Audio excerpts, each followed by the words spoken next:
आपका यूनिक प्रज्ञान यूट्यूब परिवार में मैं प्रज्ञान सर हार्दिक स्वागत करता हूं, वंदन करता हूं, अभिनंदन करता हूं। प्यारे साथियों, पाठचर्या होने वाली है काफी महत्वपूर्ण। अगर आप बीपीएससी से आयोजित होने वाले हिंदी भाषा शिक्षक की तैयारी कर रहे हैं तो आपके लिए वीडियो होने वाला है काफी महत्वपूर्ण। तो आज के इस वीडियो में 80 वस्तुनिष्ठ प्रश्नों का करने वाले हम लोग वस्तुनिष्ठ अध्ययन। तो इस प्रैक्टिस सेट कॉल करना प्रारंभ करें इससे पूर्व। अगर वीडियो को पहली बार देख रहे हैं तो बस चैनल पर नए हैं तो कृपया चैनल को सब्सक्राइब, वीडियो को लाइक और शेयर करना बिल्कुल ना भूलें।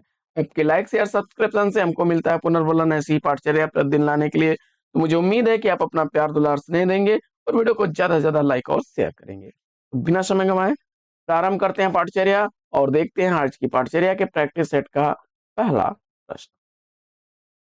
हिंदी की उदासीन आकार बहुला बोली है। हिंदी की उदासीन आकार बहुला बोली कौन सी है, इसका आपको जवाब बताना है। प्रश्न संख्या 1 का सही उत्तर आपने किसको सेलेक्ट किया? जवाब में अर्धमागधी अपभ्रंश से विकसित पूर्वी हिंदी की एक बोली है, कौन सी? बघेली। विकल्प सी राइट आंसर। पढ़ते हैं दूसरे प्रश्न की तरफ। दूसरा प्रश्न है आपकी स्क्रीन पर कि अय किस प्रकार का वर्ण है, इसका आपको जवाब बताना है। तो दिए गए विकल्पों में अगर आपने सेलेक्ट कर लिया है अर्धविपरीत वर्ण, विकल्प बी को बिल्कुल सही जवाब। आगे बढ़ते हैं और देखते हैं प्रश्न संख्या 3। तीसरा प्रश्न, हिंदी की लिपि क्या कहलाती है, यानी किस भाषा में हिंदी लिपि लिखी जाती है? हिंदी किस लिपि में, क्षमा करें, हिंदी किस लिपि में लिखी जाती है, इसका आपको जवाब बताना है। तो दिए गए विकल्पों में बाएं से दाएं की तरफ लिखी जाने वाली एक वैज्ञानिक लिपि है देवनागरी। विकल्प डी को चुना आपने, बिल्कुल सही। चौथा प्रश्न है कि कौन सी लिपि दाएं से बाएं लिखी जाती है? दिए गए विकल्पों में दाएं से बाएं लिखी जाने वाली लिपि सेलेक्ट करना है। प्रश्न संख्या 4 का सही जवाब फारसी को चुना आपने, विकल्प ए बिल्कुल सही जवाब। फारसी साथियों इधर से लिखी जाती है, जैसे आम, नाम। तो हिंदी आपकी इधर से लिखी जाती है, देवनागरी लिपि में। आगे बढ़ते हैं और देखते हैं अंतस्थ व्यंजन कौन सा नहीं है। पांचवें प्रश्न का सही जवाब चयनित करें।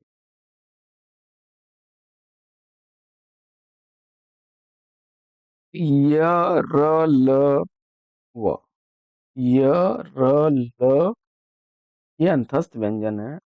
आपका श ख श ह य ऊष्म व्यंजन। विकल्प सी इस प्रश्न का राइट आंसर। आगे बढ़ते हैं और देखते हैं प्रश्न संख्या 6 को। छठवां प्रश्न है कि दिए गए विकल्पों में से स्पष्ट स्वर पूछा जा रहा है। प्रश्न संख्या 6 का सही जवाब चयनित करिए और दिए गए विकल्पों में आपने ओ विकल्प डी को चुना, तो राइट आंसर के साथ हैं। अ आपका मध्य स्वर है, मध्य स्वर है। वहीं ए, ए आपका कौन सा स्वर हो जाएगा? ई, ए अग्र स्वर हो जाएंगे। आगे बढ़ते हैं और देखते हैं अगला प्रश्न। निम्न में से अशुद्ध वर्तनी वाले शब्द का चयन करना है। सातवें प्रश्न का सही उत्तर चयनित करिए। दिए गए विकल्पों में से किस शब्द की वर्तनी अशुद्ध है? प्रश्न संख्या 7 का सही जवाब देखिए, पुरस्कार में आपका पुरस्कार कैसे लिखा जाता है? पुरस्कार। यहाँ पर विकल्प ए आपका सही नहीं है, जबकि प्राच्य, वेशभूषा, खष्ट ये सब वर्तनी के देश से शुद्ध शब्द हैं, सही वर्तनी वाले शब्द हैं। आगे शुद्ध वर्तनी वाला शब्द चयनित करिए। दिए गए विकल्पों में श्रृंगार विकल्प सी को चुना आपने तो राइट आंसर के साथ। अगला प्रश्न है कि जब व्यंजन का मेल स्वर या व्यंजन से होता है तो वहां उसे क्या कहते हैं? संख्या 9 में अगर आपने सेलेक्ट कर लिया है व्यंजन तो राइट आंसर। अगला प्रश्न, दो वर्णों के मेल के से बने शब्द को क्या कहा जाता है? दो या दो से अधिक वर्णों का मेल संधि का निर्माण करता है, विकल्प सी राइट आंसर। आगे बढ़ते हैं और अगला प्रश्न है कि निस्तेज शब्द का निर्माण किस संधि में हुआ है? समास में दो पदों या दो शब्दों का मेल होता है। निस्तेज का निर्माण किस संधि से हुआ है? निधन तेज, निधन तेज निस्तेज बनेगा।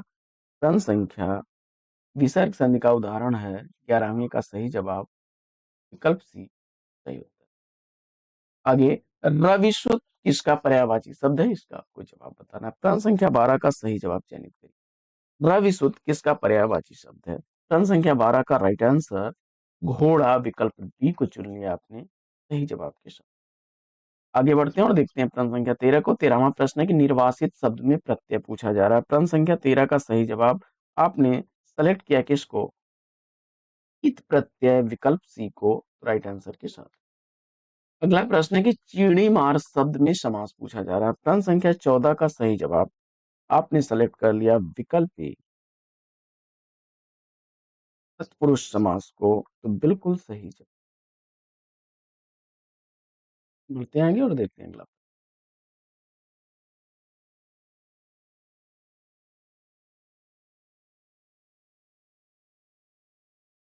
प्रश्न संख्या 15, कपीश और कपीश श्रुति भिन्नार्थक शब्द युग्म का सही अर्थ बताना है। प्रश्न संख्या 15 में देखिए, कपीश शब्द जो है इसका अर्थ होता है हनुमान। जय कपीश नहीं कहते हैं लोग। और जय हनुमान ज्ञान गुण सागर, जय कपीस तिहुँ लोक उजागर। दूसरे कपीस का अर्थ बनेगा मटमैला। तो विकल्प डी का चयन करके बिल्कुल सही उत्तर दिया है। बढ़ते हैं 16वें प्रश्न की तरफ। 16वां प्रश्न है कि निम्नलिखित में से तद्भव शब्द की पहचान करनी है। प्रश्न संख्या 16 का सही जवाब क्या बनेगा? और इस प्रश्न का सही उत्तर आपने विकल्प बी पंख को चुना सही जवाब। इसका तत्सम बनेगा पक्ष, जबकि रात्रि का तद्भव होता है रात। रात्रि तत्सम शब्द है। कार्य भी तत्सम शब्द है। इसका होता है काज। और देव शब्द का तत्सम दई।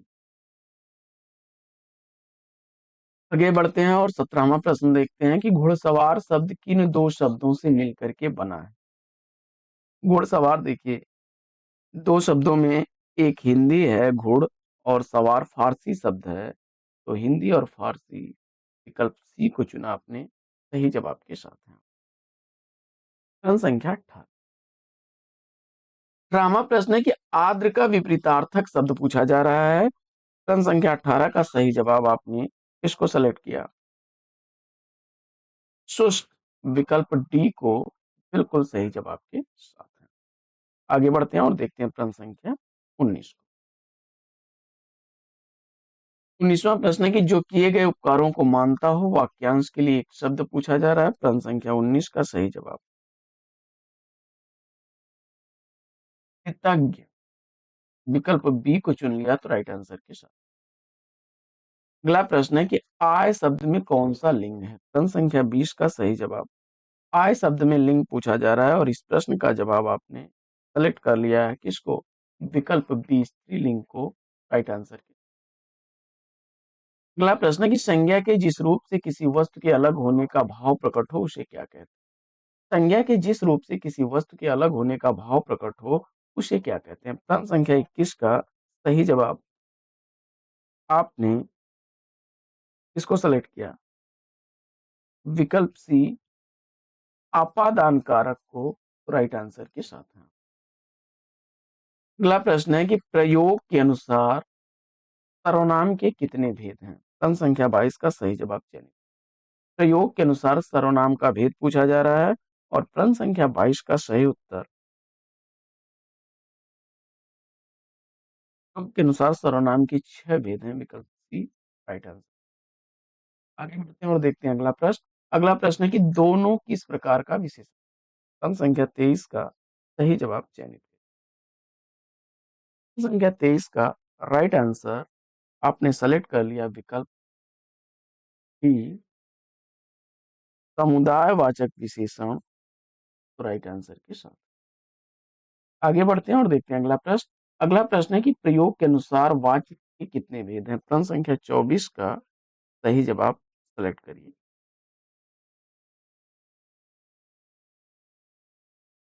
कर्तवाच्य, कर्मवाच्य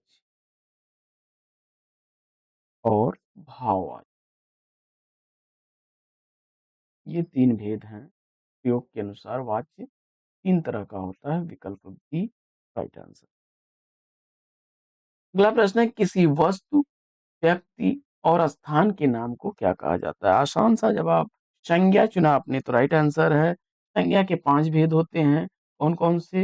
व्यक्तिवाचक, व्यक्तिवाचक संज्ञा, जातिवाचक संज्ञा, जातिवाचक संज्ञा, भाववाचक संज्ञा, भाववाचक संज्ञा, वहीं समूहवाचक संज्ञा, समूहवाचक संज्ञा और द्रव्यवाचक।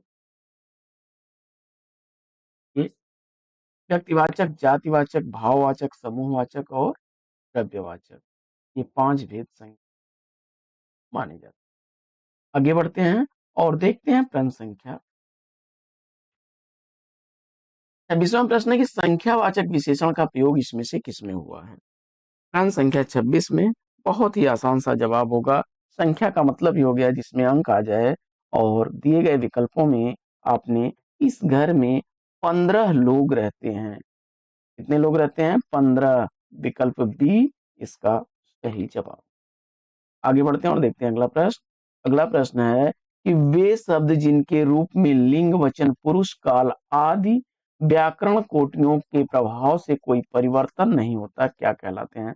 प्रश्न संख्या 27 का सही जवाब आपने सेलेक्ट कर लिया किसको? विकल्प बी को। वे अव्यय कहलाते हैं। ई विकल्प राइट आंसर हो जाएगा। अगला प्रश्न है कि जो उपवाक वाक्य में संज्ञा का कार्य करते हैं या संज्ञा पदबंध के स्थान पर प्रयुक्त हो सकते हैं क्या क्या? प्रश्न संख्या 28 का सही जवाब आपने सेलेक्ट कर लिया विकल्प बी संज्ञा उपवाक्य तो राइट आंसर के साथ। आगे बढ़ते हैं और देखते हैं प्रश्न संख्या 29 को कि संयुक्त वाक्य में 2 या 2 से अधिक स्वतंत्र उपवाक्य होते हैं जो इसके द्वारा जुड़े होते हैं। संयुक्त वाक्य में 2 या 2 से अधिक स्वतंत्र वाक्य होते हैं, वे इसके द्वारा जुड़े जुड़े होते हैं। तो कंजक्शन, समुच्चय बोधक अव्यय, विकल्प सी को चुना आपने तो बिल्कुल सही जवाब। आगे बढ़ते हैं और अगला प्रश्न है कि अर्थ के आधार पर वाक्य का भेद कौन सा नहीं है? अर्थ के आधार पर वाक्य के 8 भेद माने जाते हैं जिसमें विधिवाचक,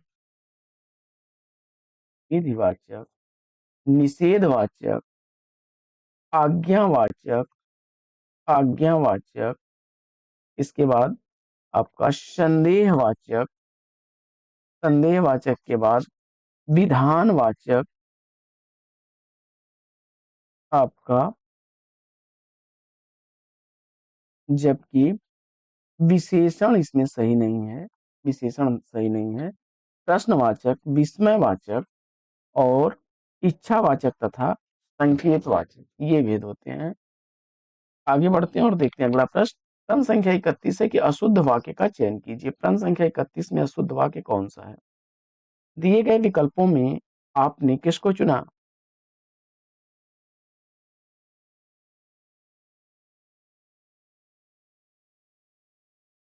जनता में असंतोष फैल गया यह तो सही है। हिंदी के प्रचार में आज भी बहुत सी बाधाएं यह भी सही है। लेकिन पतिव्रता नारी को छूने का उत्साह नहीं, बल्कि यहाँ होना चाहिए साहस। साहस कौन करेगा? नगर की सारी जनता भूखी है, तो सी विकल्प इसमें सही हो जाएगा। यह विकल्प सही नहीं था। प्रश्न संख्या 32 है कि वे पदबंध जो मुख्य क्रिया एवं सहायक क्रिया से मिलकर बनते हैं क्या कहलाते हैं? 32वें प्रश्न का सही जवाब आपने सेलेक्ट किया है विकल्प बी, क्रिया पदबंध राइट आंसर के साथ। अगला प्रश्न, घड़ों पानी पड़ना मुहावरे का सही अर्थ क्या बनेगा?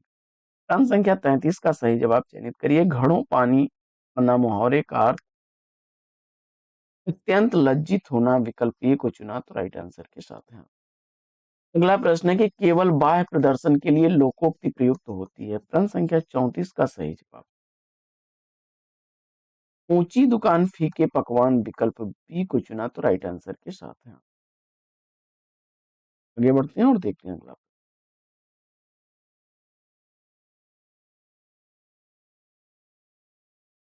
अगला प्रश्न है कि उपमेय में उपमान के निषेध रहित आरोप होने पर कौन सा अलंकार होता है? प्रश्न संख्या 35 का सही जवाब रूपक अलंकार, विकल्प सी को चुना तो राइट आंसर। यह प्रश्न है कि जहां वर्णों एवं व्यंजनों की साम्यता के आधार पर एक से अधिक बार आवृत्ति हो, वहां कौन सा अलंकार होगा? प्रश्न संख्या 36 का सही जवाब विकल्प सी को चुना आपने राइट आंसर, अनुप्रास। अगला प्रश्न है कि छिपे छबीली मुंह लसय आंचय अंचल चीर और मनोकला निधि झलमलय कालिंदी के तीर, इन पंक्तियों में कौन सा अलंकार है? प्रश्न संख्या 37 का सही जवाब विकल्प बी, उत्प्रेक्षा अलंकार को चुना आपने राइट आंसर। आगे बढ़ते हैं और अगला प्रश्न है कि मेघ आए बड़े बंठन के संवर के उक्त पंक्ति में कौन सा अलंकार है? प्रश्न संख्या 38 का सही जवाब 38 का राइट आंसर आपने विकल्प ए मानवीकरण अलंकार को चुना राइट आंसर है। अगला प्रश्न है कि कृष्णा सोबती द्वारा लिखी गई बचपन पाठ के अनुसार हर शनिचर को लोगों को क्या पीने को मिलता था? बचपन रचना के आधार पर शनिवार को लोगों को पीने के लिए क्या मिलता था? प्रश्न संख्या 39 का सही जवाब एस्टर ऑयल, विकल्प ए को चुना तो राइट आंसर।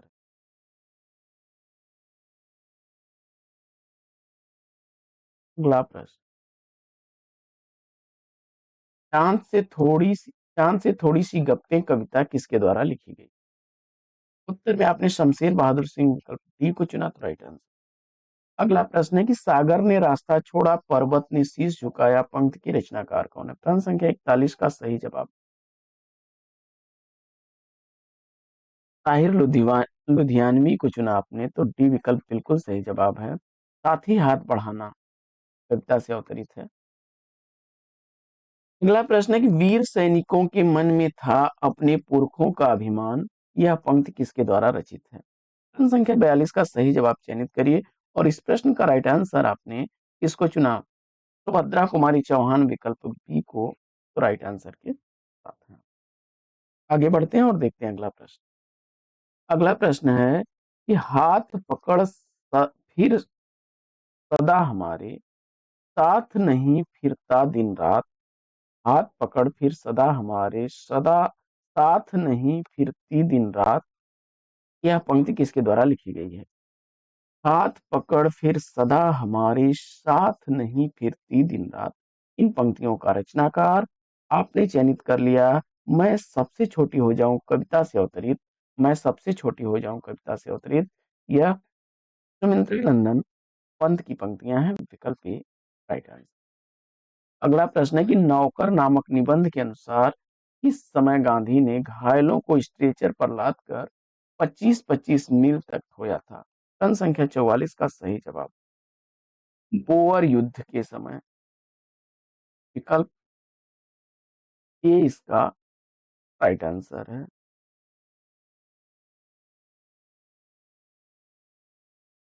यह अनुबंधोपाध्याय द्वारा लिखा गया निबंध नौकर के अवतरित प्रश्न। आगे अगला प्रश्न है कि एलेक्स एम जॉर्ज के निबंध सांस सांस में बांस में चंगकी चंगल नबा क्या था? प्रश्न संख्या 45 का सही जवाब, वह एक जादूगर था। विकल्प ए को चुना आपने, राइट आंसर। अगला प्रश्न है कि हिमालय की बेटियां किसके द्वारा लिखा गया निबंध है? हिमालय की बेटियां किसके द्वारा लिखा गया निबंध है? तो जवाब में आपने वैद्यनाथ मिश्र और बाबा नागार्जुन को चुना, तो विकल्प ए के साथ राइट आंसर। अगला प्रश्न है कि यतीश अग्रवाल द्वारा रचित निबंध कौन सा है? प्रश्न संख्या 47 का सही जवाब चयनित करिए। यतीश अग्रवाल द्वारा लिखा गया इसमें निबंध आपको सेलेक्ट करना है। जवाब में रक्त और हमारा शरीर, विकल्प ए को चुना सही जवाब के साथ। प्रश्न संख्या 48 है कि माधव दास किस कहानी का पात्र है? माधव दास किस कहानी का पात्र है? दिए गए विकल्पों में जैनेन्द्र कुमार द्वारा लिखी गई चिड़िया की बच्ची कहानी, विकल्प बी को चुना, तो राइट आंसर। खान पान की बदलती तस्वीर शीर्षक निबंध के रचनाकार कौन? प्रश्न संख्या 49 का सही जवाब, विकल्प बी को चुन लिया आपने, प्रयाग शुक्ल, राइट आंसर। आगे बढ़ते हैं और देखते हैं अगला प्रश्न। अगला प्रश्न है कि आश्रम का अनुमानित व्यय शीर्षक लेखा जोखा के रचनाकार कौन? आश्रम का अनुमानित व्यय शीर्षक से लिखा गया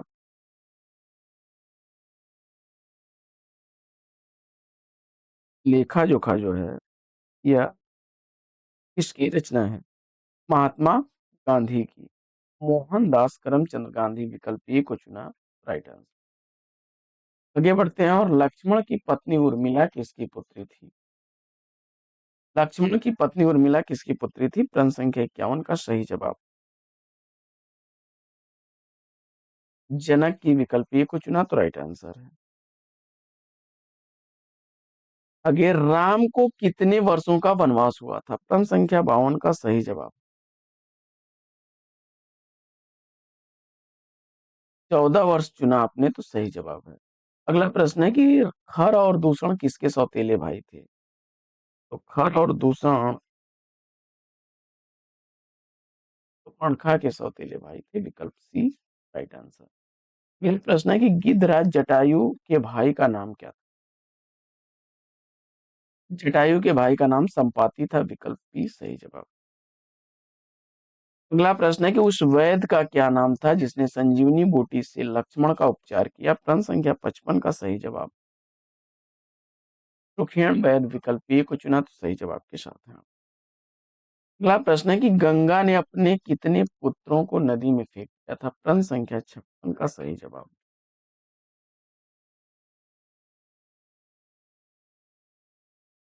गंगा ने अपने कितने पुत्रों को नदी में फेंक दिया था? प्रश्न संख्या 56 का राइट आंसर, विकल्प बी को चुन लिया आपने, 7 तो राइट आंसर।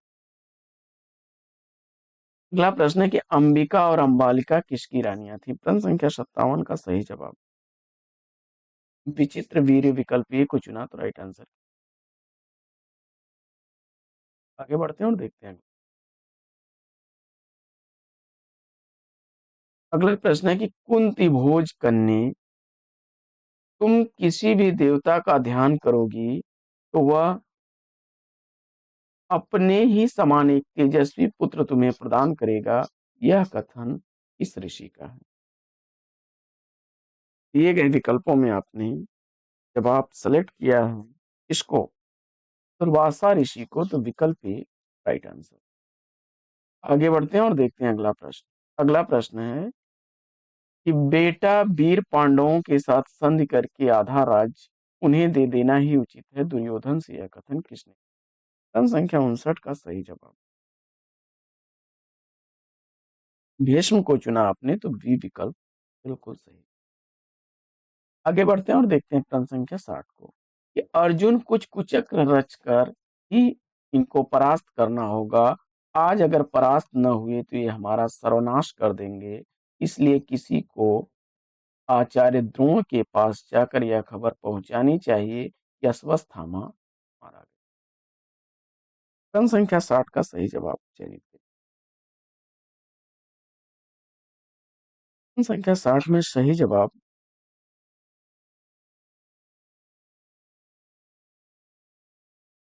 कृष्ण का अगर सेलेक्ट किया है तो बी विकल्प right answer.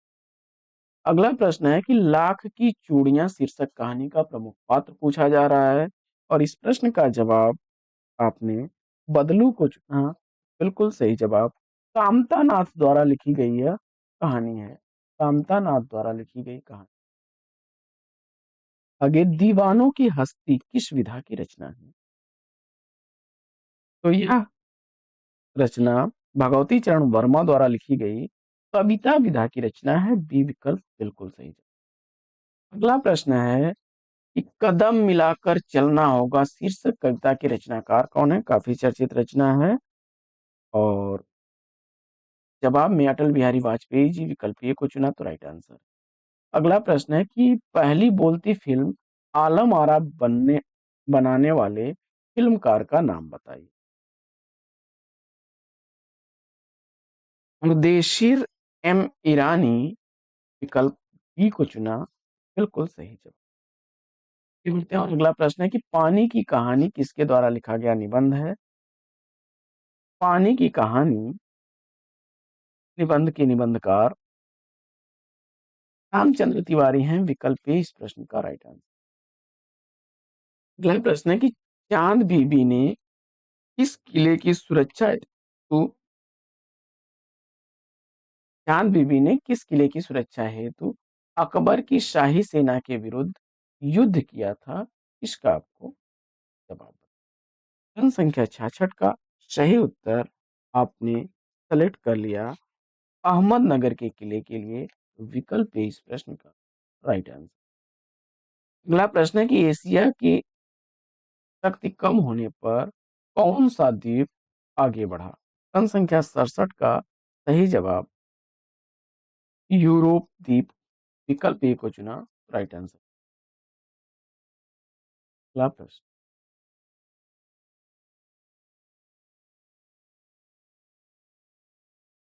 H G Wells द्वारा लिखित पुस्तक आउटलाइन ऑफ हिस्ट्री में किस भारतीय शासक की प्रशंसा विशेष रूप से की गई? प्रश्न संख्या 68 का सही जवाब अशोक को चुना तो विकल्प ए बिल्कुल सही जवाब। अगला प्रश्न है कि भारत के विभाजन में किस नेता का योगदान रहा है? भारत के विभाजन में किस नेता का योगदान रहा है? प्रश्न संख्या 69 का सही जवाब जिन्ना विकल्प डी को चुना तो राइट आंसर। प्रश्न संख्या 70 है कि राज्य हड़प करने का सबसे अच्छा अवसर पाया फौरन फौजें भेज दुर्ग पर अपना झंडा फहरा। यह पंक्ति किस रचनाकार की है? प्रश्न संख्या 70 में सही जवाब आपने झांसी की रानी कविता से अवतरित यह पंक्तियां सुभद्रा कुमारी चौहान की चुना तो वी विकल्प राइट आंसर है। झांसी की रानी कविता उनके मुकुल काव्य संग्रह में संग्रहित है। अगला प्रश्न है कि जवाहरलाल नेहरू द्वारा लिखी गई पुस्तक संसार पुस्तक है का हिंदी अनुवाद किसने किया? और इस प्रश्न का जवाब मुंशी प्रेमचंद्र को चुना तो विकल्प ए राइट आंसर। अगला प्रश्न है कि लोकगीत सीधे जनता के संगीत हैं घर गांव और नगर की जनता के गीत हैं यह उक्त वाक्य का संबंध किस पाठ से है? प्रश्न संख्या 72 का सही जवाब आपने भागवत शरण उपाध्याय द्वारा लिखे गए लोकगीत निबंध को चुना। ये विकल्प राइट आंसर। अगला प्रश्न है कि कृष्णा सोबती ने अपने बाल्यकाल का चित्रण किस कृति में किया है? प्रश्न संख्या 73 का सही जवाब चयनित करिए। कृष्णा सोबती ने अपने बाल्यकाल का चित्रण किस रचना में किया है? इसका आपको जवाब बताना है और प्रश्न संख्या 73 का सही जवाब 55 संस्मरण को चुना। बिल्कुल सही जवाब 55 संस्मरण। अगला प्रश्न है कि विष्णु प्रभाकर द्वारा लिखी गई ऐसे ऐसे एकांकी का पात्र पूछा जा रहा है। ऐसे ऐसे एकांकी का पात्र पूछा जा रहा है। प्रश्न संख्या 74 का सही जवाब मोहन और दीनानाथ। विकल्प ए को चुना राइट आंसर के साथ हैं। बढ़ते हैं आगे और आगे के प्रश्न 75 और 77 75 76 77 गद्यांश पर आधारित हैं। तो एक बार हम लोग पहले प्रश्नों को पढ़ के आते हैं, फिर उत्तर ढूंढने का प्रयास करते हैं। प्रश्न है आपका, गद्यांश के आधार पर कौन सा कथन सही है? दिए गए विकल्पों में आपको सेलेक्ट करना है। फिर विफलताओं को अच्छा शिक्षक क्यों कहा गया है? और तीसरा प्रश्न है, इसे जीवन बना देना गलत है, इसके अनुसार रेखांकित शब्द के स्थान पर क्या लिखा जाएगा, इसको ढूंढना है। तो आइए एक बार गद्यांश को फटाफट पढ़ते हैं।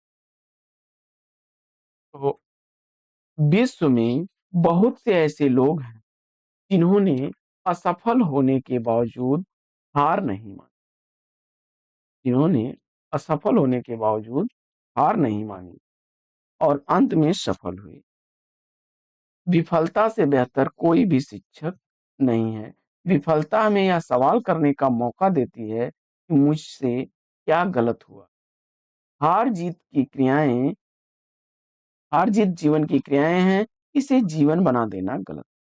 तो इसमें आप देख रहे होंगे कि पहला प्रश्न आपका था कि हार जीत गद्यांश के आधार पर सही कथन सेलेक्ट करना था। तो यहीं से हम लोगों के उत्तर मिलने शुरू हो जाएंगे। गद्यांश के आधार पर पहला कथन है कि असफल होने वाला व्यक्ति कभी सफल नहीं हो पाता, यह तो सही नहीं है। को जीवन बना देना गलत है। हार जीत को जीवन बना देना गलत है। तो यह कथन इसका बी वाला सही है। असफलताएं सीखने का मौका नहीं देती और एक बार असफल होने से पुनः कोशिश करनी चाहिए, यह भी गलत था। इसी तरह से विफलताओं को अच्छा शिक्षक क्यों कहा गया है? विफलताओं को अच्छा शिक्षक क्यों कहा गया है? तो विफलता हमें क्या करती है? सवाल करने का मौका देती है, अपनी गलतियों को सुधारने का मौका देती है। इस प्रश्न का सही जवाब आपने विकल्प ए को चुन लिया, तो राइट आंसर के साथ हो जाएंगे। विफलताएं हमें गलतियों को समझने का मौका देती है। और अगला प्रश्न है कि इसे जीवन बना देना गलत है। इसे शब्द किसके लिए आया था? तो आप देख सकते हैं, यहाँ पर हम लोग पढ़ रहे थे कि हार जीत, जीत हार जीवन की क्रियाएं हैं। इसे इसे यानी हार जीत को। तो विकल्प इसका राइट आंसर हो जाएगा जीत हार, विकल्प ए को। आगे बढ़ते हैं और देखते हैं अगला प्रश्न। अगला प्रश्न है प्रश्न संख्या 78 से 80 तक के प्रश्न है कि पद्यांश को पढ़कर पूछे गए प्रश्नों का सबसे उपयुक्त उत्तर चुनना है। देख कर बाधा विविध बहुविघ्न घबराते नहीं, रह भरोसे भाग के दुख भोग पछताते नहीं। काम कितना ही कठिन हो किंतु उकताते नहीं, भीड़ में चंचल बने जो वीर दिखाते नहीं। हो गए कयान में उनके बुरे भी दिन भले, सब जगह सब काल में वे ही मिले फूले फले। पर्वतों को काट कर सड़कें बना देते हैं वे, सैकड़ों मरुभूमि में नदियां बहा देते हैं वे। तो अब वे ही मिले फूले फले में वे शब्द किसके लिए आया है? प्रश्न संख्या 78 में सही जवाब आपने जो कभी मुश्किलों से घबराते नहीं है उनके लिए वे शब्द आया है, ये विकल्प राइट आंसर है। आगे कविता में किनकी चर्चा की गई है? कविता में जो चर्चा हुई है वो किसकी हुई है? जो लोग निरंतर सतत रूप से अपना कार्य करते रहते हैं, विकल्प डी राइट आंसर।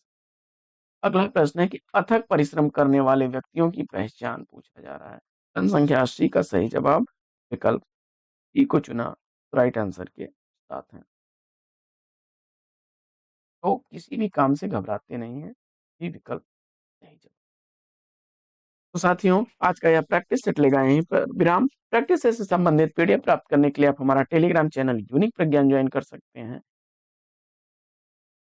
तो फिर मिलते हैं आपसे अगले वीडियो में नए प्रश्न, एक नया टॉपिक, एक नए अंदाज में। तब तक के लिए लेंगे आपसे विदा। आपका जीवन मंगलमय हो। Best wishes, best of luck. जय हिंद।